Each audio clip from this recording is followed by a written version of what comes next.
All right, we are back for either a segment or special edition of Seminole Sidelines. We are taping this on Tuesday. It may be posted later today. It may be interlaced with our live show on Seminole Sidelines on Wednesday. You'll know when you hear it, right? But I am joined by the most famous recruiting analyst in the state of Florida, Charles Fishbein. And as you guys listen to us on a regular basis, know that we call him Fish. Fish, welcome to the show. Thank you for having me. Yeah, man. Well, you are a man full of knowledge on most days, but after your weekend in Miami, which is the mecca of college basketball, by the way, FAU and Miami are turning the state of Florida into a basketball state. But what is the sense of excitement in South Florida surrounding the Final Four? Let's start with that. Then we'll get back to football. Hey, listen, once these teams start winning down here, that bandwagon fills up real quick. Everybody's a fan. Guys that never went to a Miami game all of a sudden are fans of that team. So, yeah, they win a championship, you'll be hearing about it. Shoot, they might sell out Hard Rock Stadium if they put the basketball team in there.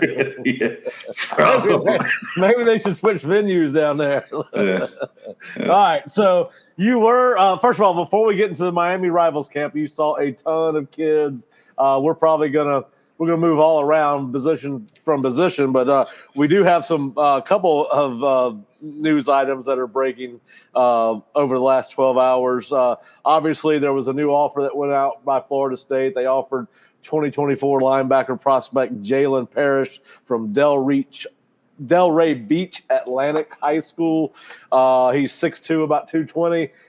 Fish, you've done an eval on him. I watched him.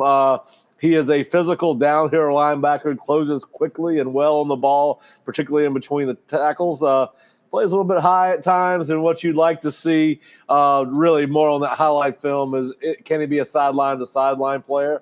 He does run pretty well in pass coverage, but you just don't see enough of that making plays outside the box to see how well he runs and how much space he can cover. But just your thoughts on the offer to Jalen Parrish at a position, obviously, that Florida State is lighter at than most. Yeah, I think the comp could be like, the Deloge kid that's at FSU now, kind of similar type of player. Guys that can play in space, but you don't want to have to put them in space if you have to against a big tight end or wide receiver that can stretch the field. It's just a mismatch no matter what. If you do have a linebacker that can't cover those guys, they're first-round picks. They're going to make a lot of money because that's just the way the game is now. Most guys that are playing linebacker, they don't really play that position in high school. This kid does. He is a downhill kid that can play between the tackles, very sound against the run. That high school's produced a lot of talent. You go back to the days of Preston Parker played at Florida State. Atlantic's a school that usually those kids do pan out once they go to college, which is a nice thing, is that you'll go to these pipeline schools, and a lot of them, I'm not going to mention a name, but there's some that have a lot of hype kids that never pan out. This seems like one of those schools that usually when you take someone from that program, they do make it at the next level. Yeah. Well, listen, they've offered a ton of linebackers. They had three-star linebacker Monte Whedon on campus, both very similar players. Both ball carriers move backwards when these guys hit them. So obviously, as you and I well know, linebacker is probably going to be one of the primary. I mean, listen, they're all important, right? There's no unimportant position in recruiting, but obviously we know Florida State needs to build their numbers at that position. Particularly with where they are right now. But all right, so you're at the Rivals camp. We're going to get into a lot of the offensive and defensive linemen because that is what you have posted on our message board, your first report, and you will be coming out with more reports from Miami on the Rivals camp at theosceola.com or floridastate.rivals.com. You can go to either one of those two places. It'll take you to the same place, and then go to our premium recruiting board, and you'll get all of Fish's notes. But you did start with the offensive and defensive linemen. But who stood out to you?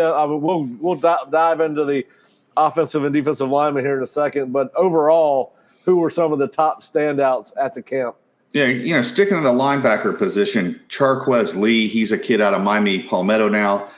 He played at LaSalle High School. I really liked his film last year He's just starting to get some Division I offers. I think he's a kid that could go to the Florida State camp and get offered. He's about 6'1". I think he measured in a little over 6'1". But just how you want the kids to look. I mean, very broad shoulders, has the ability to put on extra weight. He was one of the more athletic guys at the camp. These are the type of kids that kind of get overlooked. Florida State's done a really good job with these type of kids under Norvell, finding these type of kids and then producing. I think he's one of the guys that could go to the FSU or Miami or Florida camp and get offered by those schools because there's so few quality linebackers. Another linebacker that FSU has offered is Ezekiel Marcelin out of Miami Central. You just turn on the film, he's as good of a linebacker that's come out of South Florida in the last 10 years. He's very similar to the linebacker out of Miami Central a couple of years ago that FSU went head-to-head with Miami, and Miami ended up winning that battle. I think Marcelin's been on campus at Florida State, and he's someone that they are recruiting. He's a 2025 prospect, but he looks different. He looked different as far as the way his movement, how he's very sudden. He can change directions. You know how linebackers sometimes they can run backwards, but then you try to have them flip their hips and try to come back forwards. That transition, it's not like a DB or somebody. They struggle with it. This kid doesn't. He's kind of like a pinball. He can change direction. He's going to be a priority for a lot of programs, especially a school like Florida State. They're going to want a kid like this. Yeah, and he was on campus, I believe it was 2 weeks ago, and for one of their – I think he might have been here for Legacy Weekend. I can't remember the exact weekend, but, yeah, he has been on campus. All right, everyone's always fascinated by quarterbacks, right? So were there any quarterbacks at the camp that stood out to you? Yeah, I mean, the quarterback position, it's you had some kids there. Will Griffin was there. He's a kid that FSU's offered. He kind of is like a Tim Tebow type, more of a runner, an athlete than an overall quarterback. Riley Trujillo, I believe he committed to one of the programs. He won like one of the top quarterbacks. Yeah, he committed to UCF last week. Yeah, I mean, he looked good. There's a few other guys. It's kind of there's no elite quarterbacks in the state of Florida this year. Overall, the guys are all more probably, hey, come to camp. Let's see how you do. And maybe they're a second option at the quarterback position. But overall, it wasn't one of the better quarterback days that you'll see at a camp. Now, Griffin is an underclassman, and I believe he's from Tampa. And as you mentioned, he is kind of he's built more like a linebacker than he is a quarterback. Florida State, is interested in him. How fluid was he as an athlete? Yeah, I mean, he's kind of like if he was going to play another position, he'd be an H-back or a tight end. He's a he's tight in the hips and everything. Yeah. I think he's a little mechanical as far as when he throws and stuff. I definitely think he's someone that has ability, but he's definitely going to have to be developed as a quarterback. All right. Well, listen, you did focus on the offensive and defensive linemen. Your top performer at the entire camp, or the top offensive line performer, was Jimothy Lewis of Bradenton IMG. Just kind of give us your thoughts on Jimothy and not only what he looked like on Sunday, but where you think he is with Florida State. Yeah, I think Florida State has a legit shot at him. He was on campus last year for their summer camp. They're going to have to get him back on campus again this spring and over the summer. He's just so impressive. He's fluid. He lost some weight. He's very athletic. He's long. He changes direction. I was talking to one coach, and I've talked to you about this. He anticipates when a rush edge guy goes up the field on him and then comes back inside. He's already made the movement inside before the defensive end has made the movement. He just is a very fluid, athletic offensive tackle. These are the guys you want. I think he's a no-brainer. He's a guy that could probably come in as a redshirt freshman and start at a lot of programs. He may even be able to start as a freshman, but you know how that is. He's the top guy on my board. The next guy that I thought was in that same group was Eddie Pierre-Louis. He's a kid out of Tampa Catholic. FSU's had some traction. I don't think they've gone after him real hard. One of the issues with Eddie was when you saw him listed on these websites, you saw 340, 350, maybe 360. So when you see a kid that big listed, you're like, all right, is he a big, sloppy type kid? He came to the camp, and he's just a big kid. I mean, he's just big and physical. There was one point where one kid, him and the other kid got kind of into it. He's like, let's go. Let's get another rep. You think you can beat me? Let's go. So he has that competitive edge to him. That was really impressive to me. But I thought he did real well for a guy that size. I don't know if he's a tackle. He maybe to play. I know a lot of the SEC schools that are recruiting him are probably recruiting him as a tackle because he's big, tall kid. He's probably more of an interior guy at the next level, but he has the traits to play both. He lined up at center, guard, and tackle at the camp. So I think he's shown some versatility to his game. Did they do any pass pro, and what were your thoughts on his lateral movement if they did? Yeah, he moved well laterally, which is surprising for a guy that's 340 pounds. You expect him to have heavy feet. He didn't. He moved well. I do think he needs to trim down. If he could get into that 320, 325 pound range, it'll be better for him and whoever recruits him that he gets. I don't think 350, 360 will be ideal for him just because of these schools now run so many darn plays. You're talking some schools want to run 100 plays now when they're on offense. And at 350, 360, he's going to be pushing a lot of weight and a lot of plays. He'll be gassed in a lot of games. Yeah, I don't know. At that weight, you probably don't want to go play for a tempo offense, right? Yeah. And, maybe Mike's not a tempo guy. He'll run tempo from time to time, but it's not the that's not how he's going to make his living on offense, unlike a Tennessee. So maybe that will give Florida State a competitive advantage because, he sounds like a mauler. He's built like a mauler. And, Florida State, Mike loves to run the ball. In fact, the kid they had out of Illinois this weekend, the 4-star offensive tackle, Marquise Easley from Kankakee, Illinois. Yeah. I don't know how to pronounce it. Wait till I play that for my wife. She's going to like that. Yeah. He mentioned that FSU ran his favorite play 12 times, which is the GT counter, guard tackle counter. Maybe the offensive system fits Eddie Pierre-Louis here at Florida State a little bit better than some of the other schools he's considering. And listen, he does have an extensive offer list. We've got him at 52 offers at Rivals. So he's probably ate half of them up. So yeah. So all right. So you also mentioned Zaire Addison. I believe that's how you pronounce the name, from Riverview Sumner High School. Yeah. He's a 2025, but obviously stood out to you. He's the third guy you mentioned. Yeah, he did a lot of reps against David Stone, who's the number one, defensive lineman in the country, or at least in the state of Florida, 5-star kid. And he held his own. You could see that his base needs to get a little stronger. Like when Stone kind of bull rushed him, he'd get off balance a little bit and had to recalibrate and try to get back on balance. But you could see the physical talent, his ability to move laterally, his hands. He's very good at hands, kind of moving guys where he wants them to go. The physical talent's there. Just needs to get a little bigger and stronger. He's a 2025 kid, I believe, so there's time for him to grow. He was one of the better kids. And speaking with him, very nice kid. You could tell he's going to be a very coachable player at the next level. Looks you in the eye. One of those guys that you want to recruit to your program. I think he's going to have basically anybody in the that he wants. Those offers are going to come from everywhere, from the ACC, SEC, Big Ten. Wherever he wants to go, he'll have his choice of schools. All right, Fish, you've mentioned David Stone. Obviously, he's one of the top defensive linemen in this class. Kind of talk to us a little bit about your thoughts on him.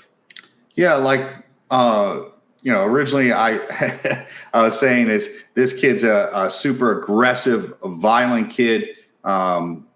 Physically, I don't know where he plays, if he's a 3-4 edge rush, and do you move him inside? Because the way his body's built, he doesn't really have a position that you'd play him at. Most D tackles are kind of wide in the bottom. You want those guys that are like 320. I don't think he's going to be a 320 kid. I think he'll be more like a 290, 295. Maybe like a Broderick Bunkley, a guy that Florida State fans will remember played for Florida State back in the day. He's very violent, very quick off the ball. I can see why he's a 5-star player. He was one of the best defensive linemen at the camp and probably one of the better ones in the nation. All right. You also mentioned Booker Pickett from Wharton High School in Tampa. Yeah. Tell us a little bit about Booker. Booker Pickett, I think he's kind of like Lamont Green's kid. Very thin right now, but you can see he has a frame to put on the weight. He's going to be a stand-up rush end. I don't think he's going to be a hand-in-the-dirt type defensive end. I think he's going to play that hybrid position. I don't know what Florida State calls it, but he'll play that rush end, got to come off the ball, put pressure on the quarterback. I think he's athletic enough to move into coverage, maybe cover a tight end. He's real long and athletic. He's got a lot of juice when he comes off that ball, very twitchy. I think he's a kid that it's going to take him time because he's thin. He's probably about 200 pounds. He's going to have to put on the weight, get bigger and stronger. He's probably a guy that's going to probably have to redshirt or maybe just play a handful of games his freshman year. And you'll see more once he gets into a college weight program and he gets to 240, 245, he's going to be one of those guys that's unstoppable. All right, a couple more guys. You talked about Danielson Exuma from Miami Edison, Jake Krull from Bishop Moore, and Jarquez Carter from Newberry. Just out of those three guys, kind of to sum it up and wrap up what you saw from the offensive and defensive line, just talk a little bit about those three guys. Yeah, the Danielson Exuma, he's new to the game, big, long, tall. He plays high in the drills that he did when he was playing on the defensive line. He played high. He's going to have to learn some better techniques, stay low. He gives his body up. He's so big, tall, and long and he just shoots off the ball real high that I think all the offensive linemen at the camp were kind of able to kind of neutralize him. But you can see the physical talent. I think once he gets some college coaching and learns some technique, learns how to play at that level, he's a guy down the road, could be a very good player. Jake Krull, I don't want to call him the next, Nick Bosa, but that's what he looks like Nick looked like in the 9th grade. He's a kid that's super quick off the ball, very explosive. I know he did really well at the Under Armour Combine. He went against Jimothy Lewis and did struggle a little bit because Jimothy had the ability athletically to handle his speed rush, and his length just neutralized him. But you're talking a kid that's a 2026 kid that, he's going to get a long way to go. He's going to get a lot better. He's someone that I think has a ton of potential to be a very good player. The Jarquez Carter kid, Newberry, the last time FSU went to Newberry, they landed 2 kids out of that high school. It's in Gainesville. One thing is he came, performed better than, I thought he would perform. He did very well. He's still another year away from getting to that top tier level. Right now, he's probably a group of 5, lower level P5 kid. But you're talking a big athletic kid, another one, and those guys are hard to find. So you got to figure the Power 5 schools will come after him. There is one kid that, to me, I put him down as a sleeper, Wilnerson Telemac. What's funny is I went and watched him in the drills. His coach at Pace was standing next to me. I said, listen, I think your kid's not a D tackle. I think you guys got to convince him to play left tackle. That's his natural spot. And the coach goes, do you want to come to school on Monday? We've been telling him this for 2 years. So that's what how that goes. Some of these kids, they usually need a play where you project them, not where they think they're going to play, because that's usually where they're going to play in college. And then you mentioned another Marceline. I guess I don't know whether they're all related or not, but Gavich Marceline, a weak side defensive end prospect for Miami. Yeah. You mentioned him. Obviously, he's a guy that, as far as we know, does not have a Florida State offer, but you were at least somewhat impressed with what you saw from him. So we'll wrap it up with him. And just what are your thoughts on he plays at, I believe. He plays at Baylin Jesuit. Yeah. He's been playing starting since his freshman year. I think he's one of those kids that once he does the summer circuit, he has all the abilities. He's another hybrid player, can play D end, outside rush end, kind of like the Booker Pickett kid, has a ton of talent. I think he's a guy that's flown under the radar, but I don't think that's going to be the same after this summer. you're going to see his offer list grow, and he could possibly get a Florida State offer at the end of the day. Yeah, and there's one other guy I do want to talk to you about. He's a FSU legacy. He's been on campus several times. Does not have an offer from Florida State. Has an offer from Miami. Offers from Florida. A lot of people are recruiting this kid, Joseph Ionata. He's a guy to me that's just as impressive as some guys that do hold FSU offers. What were your thoughts on Joseph Ionata?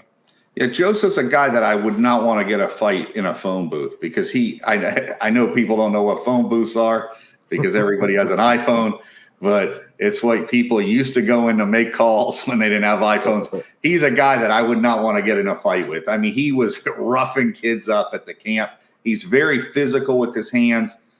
He's not the most physically gifted kid. He's not a 6'5", 300-pound lineman, but sometimes you need these guys that just love football. You could tell he wanted to keep repping out, and he beat kids up at the camp. I mean, he was physically getting into their body, and he's like a body puncher. He just keeps coming after you.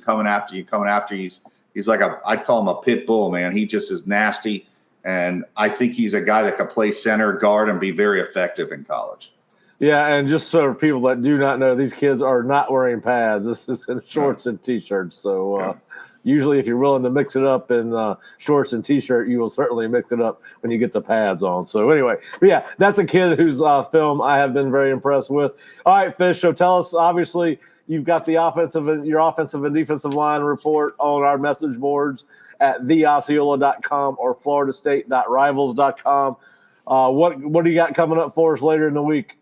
We're going to talk about corners, the linebackers. I'll put some stuff out there, but mainly DBs, some of the wide receivers, two guys that some of the guys that look good. Winston Watkins, who's committed now to Colorado, and Dion. He was a kid that Florida State had gotten on campus a few times. Jafar Jean Noel and Malachi Tony are two guys that go to American Heritage. The Tony kid does have offers from Florida State. Both of these guys are probably more slot receivers. And a kid that was on campus recently, Ryan Mack, he was one of the guys I wrote, I didn't know who he was at the camp because there's so many darn DBs. I just wrote numbers down. He was the first number I wrote down of anybody. And then I went back and looked at my list. It was him. He was very impressive at the camp. I think he can play corner, safety. He's a guy that I know Florida State has offered recently. His dad, Rod Mack, I believe, played at the University of Miami back in the day, but that legacy stuff really doesn't seem to matter much anymore. These kids just play wherever they want to go, and dad just has to sit back and watch. But there's a lot of kids. One of the sleeper running backs for 2025, maybe even 2026, is Javian Mallory. He's from West Boca. He had a very good camp. He's about a 6 foot, probably 210, 215-pound back, kind of the type of guys that Norvell likes. It'll be interesting. But talking to his coach, the Georgia's, Alabama, some of the SEC schools are already inquiring about him. So he's a name to remember and put on the radar as far as a future prospect. All right. Well, Fish, we appreciate it as always. It's been a very busy weekend recruiting-wise, not only for Florida State, but for Fish and myself. It was Mac was on campus this weekend, and we actually have a article from him talking about his experience at Florida State this weekend. So, like I said, if you're a listener or a viewer and you are watching this or listening, but you're not a subscriber to the Osceola, please go to theosceola.com or floridastate.rivals.com. It'll take you to the same place. Fish will have his recruiting notebooks posted on the premium recruiting board throughout the week, talking about what happened in Miami. And, of course, we've got one-on-one interviews with a vast majority of the high-profile kids that were on campus making unofficial visits to Florida State this weekend and checking out the team's first scrimmage. As always, we appreciate you listening to Seminole Sidelines, and we will be back later in the week. Thanks for listening.